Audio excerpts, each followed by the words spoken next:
खून की छींटों से लिथपथ ये शख्स और ये युवा कोई देशभक्ति का काम करके नहीं आए हैं, कोई युद्ध लड़के नहीं आए हैं और ना ही मानवता की रक्षा करके आए हैं, बल्कि शरेआम सड़क पर गुंडागर्दी करके आए हैं। कौन है ये शख्स और कैसे देश में अभिव्यक्ति की आजादी को दमन किया जा रहा है, मारा जा रहा है देश के नाम पर, ये आपको बताएंगे। नमस्कार, मेरा नाम है मेघा और आप देख रहे हैं टाइम्स एक्सप्रेस। आज इस वीडियो में आपसे बात करेंगे बाबर मुद्दे पर। औरंगजेब को लेकर कैसे आज पूरा देश चिंतित है, लेकिन देश में बढ़ती महंगाई, बेरोजगारी पर कोई बात तक करना पसंद नहीं कर रहा है। संसद में भी चर्चा हो रही है तो औरंगजेब के मुद्दे पर हो रही। और देखिए क्या निकलकर सामने आया। सबसे पहले मैं इन युवाओं के संबंध में आपको बताऊं, लिखा है जिस प्रकार राणा सांगा जी ने 80 घाव लगे थे, तन में फिर भी व्यथा नहीं थी, मन में बाबर के खिलाफ लड़े थे, आज उसी प्रकार राणा सांगा के सम्मान के लिए अपने तन पर घाव खाकर संघर्ष उपेंद्र राणा और वीर प्रताप सिंह ने किया, पूरे देश के राजपूत समाज सदैव याद रखेगा। इनके कार्य के लिए इन्हें सर्वोच्च सम्मान मिलेगा। तब हम देश बचाने के लिए आक्रांताओं से लड़ रहे थे, आज इसी देश में हमें अपने स्वाभिमान और सम्मान बचाने के लिए अन्यायी सरकारों और बाबरवादी राजनीतिक दलों से लड़ना पड़ रहा है, मगर लड़ना क्षत्रिय धर्म कर्म रहा है, हमें अपने वजूद के लिए लड़ेंगे। मतलब ये वाक्य जो लिखा है इन्होंने, ये पढ़कर कितने देशभक्ति का उबाल आ रहा है, बहादुरी का उबाल आ रहा है। लेकिन असली सच्चाई क्या है, कैसे इस बहादुरी की आड़ में कायरता को छिपाया जा रहा है और कैसे सच्चाई से आपको कोसों दूर ले जाया जा रहा है, ये आपको बताएंगे। तो देखिए सबसे पहले अब देखिए कि क्यों ये सब विवाद हुआ। दरअसल संसद में राज्यसभा समाजवादी पार्टी के ही नेता रामजी लाल सुमन के द्वारा एक टिप्पणी दी जाती है, जिसको बाद में विवादित बता दिया जाता है और अब करणी सेना उनके घर पर आगरा पहुंचकर जो है उन पर लाठीचार्ज करती है, गाड़ियां तोड़ी जाती है, पत्थरबाजी की जाती है। मतलब दहशत का पूरा माहौल एक सांसद के खिलाफ कैसे बना दिया जाता है, ये देखिए। सबसे पहले बयान आपको दिखाते हैं, फिर आप खुद तय कीजिएगा क्या इसके लिए किसी सांसद पर जानलेवा हमला करना जायज है। कि बाबर का डीएनए मुसलमान में है, हिंदुस्तान का मुसलमान तो बाबर को अपना आदर्श मानता नहीं है, वो तो मोहम्मद साहब को अपना आदर्श मानता है, सूफी संतों की परंपरा को अपना आदर्श मानता है। लेकिन सभापति महोदय, मैं जानना चाहूंगा कि बाबर को लाया कौन? बाबर को इब्राहिम लोदी को हराने के लिए राणा सांगा लाया था। तो मुसलमान तो बाबर की औलाद हैं और तुम गद्दार राणा सांगा की औलाद हो, ये हिंदुस्तान में तय हो जाना चाहिए। आजादी की लड़ाई में इन्होंने जो गुलामी की थी सभापति महोदय। अब देखिए बार बार क्या है, मुसलमानों को लेकर टारगेट किया जाता है, कभी मुसलमानों को आतंकवादी तक बता दिया जाता है। रमेश भिदोड़ी जो भाजपा का सांसद है, वो संसद में बैठकर मुसलमानों को आतंकवादी बताता है, बल्कि लेकिन उसके खिलाफ किसी भी प्रकार की कार्रवाई तो छोड़िए, कोई इस बात को महत्व देना भी जरूरी नहीं समझता। और अब जब सांसद समाजवादी पार्टी के रामजी लाल सुमन कहते हैं संसद में कि बाबर को लेकर पूरी चर्चा हो रही है, जबकि असलियत ये है कि राणा सांगा ने देश से गद्दारी की थी, तो उस पर कोई क्यों चर्चा नहीं कर रहा। अब देखिए इनके बयान को थोड़ा टटोला जाए। कुछ इतिहासकार मानते हैं कि बाबर सांगा ने गद्दारी की थी। बाबरनामा जो किताब है बाबर की ऑटोबायोग्राफी है, उसमें भी उन्होंने जिक्र किया है कि कैसे बाबर ने मदद ली थी राणा सांगा की। लेकिन सवाल यह है कि क्या राणा सांगा ने बाबर की मदद की थी या बाबर को राणा सांगा की मदद की जरूरत पड़ी थी, ये बड़ा सवाल है जिसके बीच अक्सर विवाद घिरे रहते हैं। तो आपको बता दें कि कुछ इतिहासकारों का मानना दोनों ही अलग अलग पहलुओं से है, लेकिन एक बात साफ है कि दोनों ही राजाओं के बीच में समझौता तो हुआ था। और सबसे बड़ी बात जो है उसमें ये कही जाती है कि राणा सांगा को बाबर की मदद की जरूरत नहीं थी, बल्कि बाबर को मदद किया गया था। देखिए आप कान इस तरीके से पकड़े, इस तरीके से पकड़े, कान तो पकड़ा गया है ना, यानी समझौता तो हुआ है, तो उसको लेकर ये पूरा विवाद हुआ।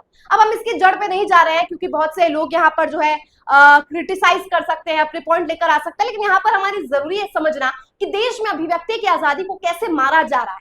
अभी मुद्दा शांत भी नहीं हुआ कुणाल कामरा का। कुणाल कामरा ने महाराष्ट्र सरकार की हकीकत को एक गाने के तौर पर बयां कर दिया, या यूं कहूं कि महाराष्ट्र में जो राजनीतिक उथल पुथल हो रही थी उसको ही एक सटायर अंदाज में पेश कर दिया। तो उनके खिलाफ न केवल उनके हैबिटेट जिस स्टूडियो में उन्होंने बात बोली उसको तोड़फोड़ किया गया। हैबिटेट स्टूडियो ने कह दिया कि अब तो हम कोई शो ही नहीं करेंगे, इस तरीके से प्रतिक्रिया आती है लोगों की।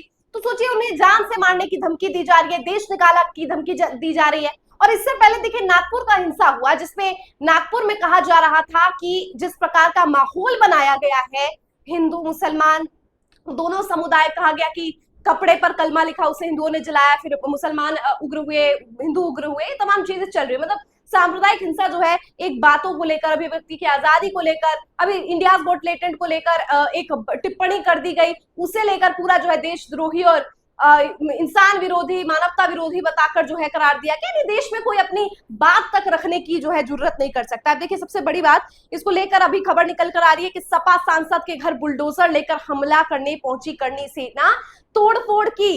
देखिए मतलब कुर्सियां, गाड़ियां, घर की खिड़कियां, दरवाजे, गमले सब तोड़ दिए गए हैं। सांसद के घर पर हमला बोल दिया गया है, पुलिस कर्मियों ने उन्हें रोका है तो उन पर भी पथराव किया गया है। इसमें इंस्पेक्टर समेत 6 पुलिसकर्मी घायल भी हो गए हैं। यानी पुलिसकर्मी अपना काम कर रहे हैं तो उनको भी मारा जा रहा है, और ये बन रहे राजपूत समाज के रक्षक, ये बन रहे देश के रक्षक, जो देश के इंस्टीट्यूशंस की जो पुलिस है उस पर भी हमला करने से बाज नहीं आ रहे। दोस्तों यहाँ पर बात है, मैं ये नहीं कह रही कि जो बयान दिया गया है वो सही है, वो गलत है। इतिहास में इससे जुड़े बहुत से विवाद है जो आगे 100 और हजारों साल तक चलते रहेंगे, क्योंकि इसमें ना हम उस समय थे ना आप उस समय थे, और इतिहास में अलग अलग चीजों से इसका जिक्र किया गया। बात यहाँ पर यह है कि देश में अगर कोई बाबर को लेकर बुरा कह रहा है, औरंगजेब को लेकर बुरा कह रहा है तो समझ आता है, लेकिन औरंगजेब और बाबर को मुसलमानों के साथ जोड़ना, उनके डीएनए के साथ जोड़ना, ये सरासर अनुचित है। और इसी को काउंटर करने के लिए जब रामजी सुमन ने ये बात कही कि राणा सांगा के तुम वंशज हो जो गद्दार थे, तो फिर इसमें आपको इतनी आपत्ति हो जाती है कि आप जानलेवा हमला एक सांसद पर कर देते। अब सबसे गंभीर बात देखिए कि ये सांसद जो है वो दलित है।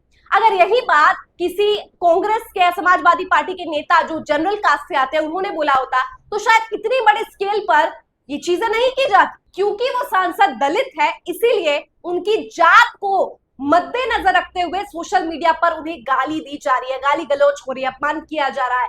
पूरे जो बैकवर्ड कमेटी है उनको इस प्रकार से कहा जा रहा है कि अगर तुम अंग्रेजों के समय होते तुम आज भी टोपी सिल रहे होती। किस प्रकार की विचारधारा है जो अब सामने सोशल मीडिया के जरिए आ रही है। देखिए शिवम प्रताप सिंह पत्रकार है पेशे से, लिखते हैं आगरा सपा सांसद रामजी लाल सुमन के घर पर चढ़ गए करनी सेना वाले, मारपीट में कई प्रदर्शनकारी पुलिसकर्मी घायल, हजारों की संख्या में पहुंचे प्रदर्शनकारियों ने सांसद के आवास में घुसने की कोशिश की, जिससे मौके पर अफरा तफरी मच गई है। फिलहाल स्थिति तनावपूर्ण बनी हुई है। इसके अलावा अब मैं आपको बताती हूँ कि कितनी ज्यादा ये भयावह सिचुएशन है। देखिए अमित यादव पत्रकार लिखते हैं ठाकुर जाति के गुंडों पर न्यूनतम बल प्रयोग किया जाता है। सुनिए आगरा पुलिस को कैसे पुलिस अधिकारी खुद बता रहे हैं कि हमने न्यूनतम बल प्रयोग किया। रामजी लाल सुमन जैसे वरिष्ठ दलित नेता के घर पर हमला हो जाए और पुलिस न्यूनतम बल प्रयोग कर रही है, यह राम राज्य है या ठाकुर राज्य है? सवाल बहुत गंभीर है। लक्ष्मण यादव कहते हैं मामला कुछ भी हो, आपने कब देखा कि एक सांसद के घर पर भीड़ हमला कर देती है क्योंकि वो दलित समाज से आते हैं? क्या यही है भाजपा सरकार की हकीकत? जनता सब देख रही है और समझ रही है कि कौन क्यों कैसे करवा रहा है। एक इशारा तो अखिलेश यादव जी ने भी कह दिया था, बाकी समय आने पर लोग समझेंगे। अब देखिए दोस्तों, एक दलित व्यक्ति, एक दलित सांसद के घर पर इस तरीके की हरकतें की जाती, लेकिन वहीं दूसरी तरफ जब आरएसएस का मुखपत्र राणा सांगा के बारे में विवादित बयान देता है, बातें करता है, तब इसको लेकर कोई शोर तक नहीं होता। देखिए अब मैं आपको बताती हूँ, द राठौड़ नाम के सोशल मीडिया यूजर ने यहाँ पर लिखा है आरएसएस के मुखपत्र पांचजन्य के अनुसार राणा सांगा ने इब्राहिम लोदी को कमजोर करने के लिए बाबर से संपर्क किया।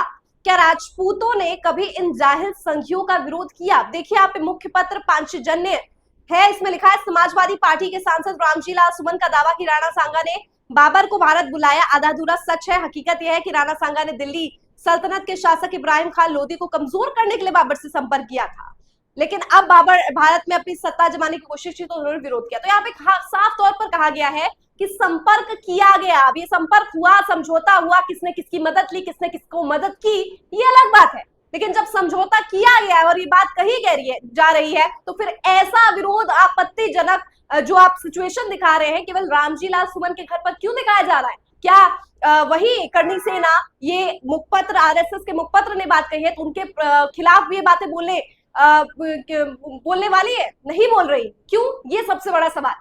लेकिन जो स्थिति बनी हुई है काफी तनावपूर्ण है और ऐसी तनावपूर्ण स्थिति में आगे क्या अपडेट्स आएंगे वो हम आप तक पहुंचाएंगे। तो वीडियो को अंत तक देखने के लिए धन्यवाद। टाइम्स एक्सप्रेस को सब्सक्राइब कर लीजिए। धन्यवाद।